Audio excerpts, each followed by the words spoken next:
Woden was waiting for me on the steps of the old building. Mr. Payne, let's go inside. The others are anxious to begin. The others? Despite the general misconception, this building actually predates the City Hall by 2 years, thus being the oldest municipal building still in use here at the foot of the Brooklyn Bridge. No kidding. The old man played tour guide as he led me through a dark, domed hall. The answers I was after loomed large ahead.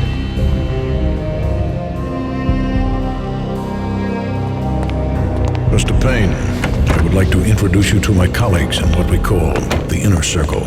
You've been watching too much X-Files. You have seen the files on Project Valhalla. We can fill the gaps, provide you with the information missing from those files.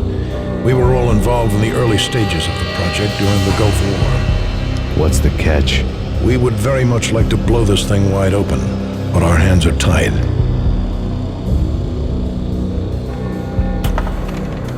Her name is Nicole Horn. She was the key figure in Project Valhalla. When the funding was discontinued, she simply refused to quit. She knew exactly what she had in her hands.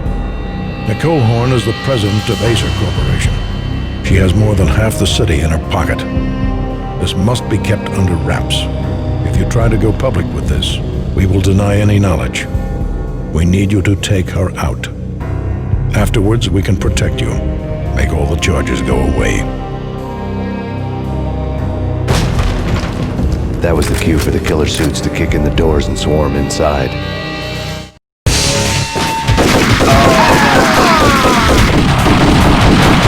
It was an impressive floor show, but I decided to leave early anyway. It was only a one-story floor. Lucky me.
Showed what was left of the Inner Circle.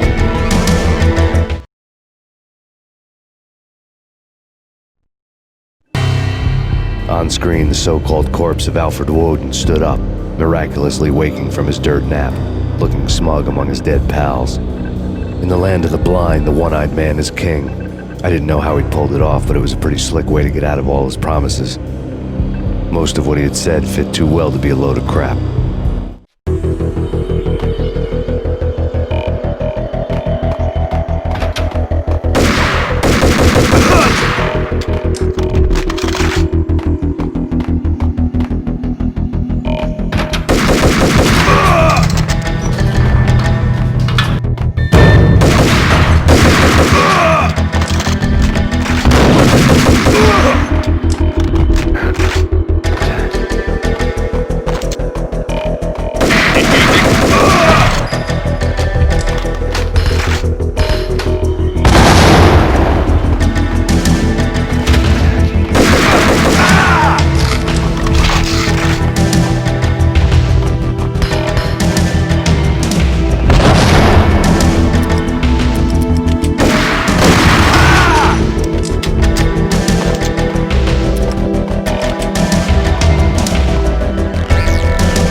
your answer to those saying that he's actually providing a service long overdue to the city? This crusade nonsense has gone too far. He's out of control. It must stop. He will be stopped. That was Deputy Chief Jim Bravura from the New York City Police Department.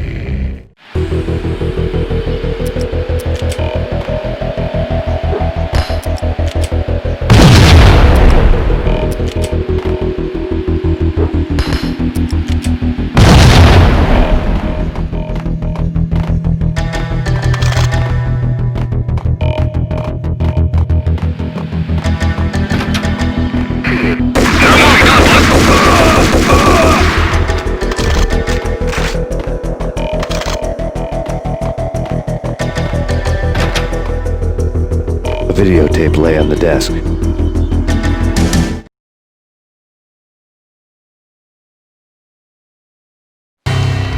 Nicole Horn had blackmailed the inner circle into silence. The tape came with a curt extortion note on a piece of expensive paper. I remembered Candy Dawn taping her clients in action on the side, selling the tapes to the highest bidder. I was sure that kinky sex was nowhere near Alfred Woden's worst sin, but I had a feeling that when this was over, any collateral would come in handy. Woden had left me a present.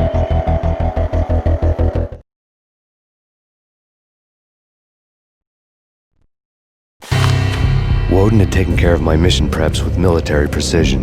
The critical areas in the Acer Corporation headquarters blueprints were circled in red. The president's office was at the top of the building, right below her penthouse suite. The elevators were controlled by a security computer, part of the mainframe located underground below the building. The high-rise was sealed as tight as a sci-fi fortress.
Best movie ending ever? Gotta be Butch Cassidy and the Sundance Kid. A hero's end, going out with guns blazing. Never heard of it, no? Okay, newer stuff then. The Usual Suspects, where Spacey walks out of the police station and suddenly loses his limb. Or hey, Seven, where Brad Pitt gets to that head-sized blood-soaked cardboard box. Now I know. Freaking zombie demons from outer space. Drowning in blood was cool. Oh, why do I even bother? Sometimes, honestly, I don't know.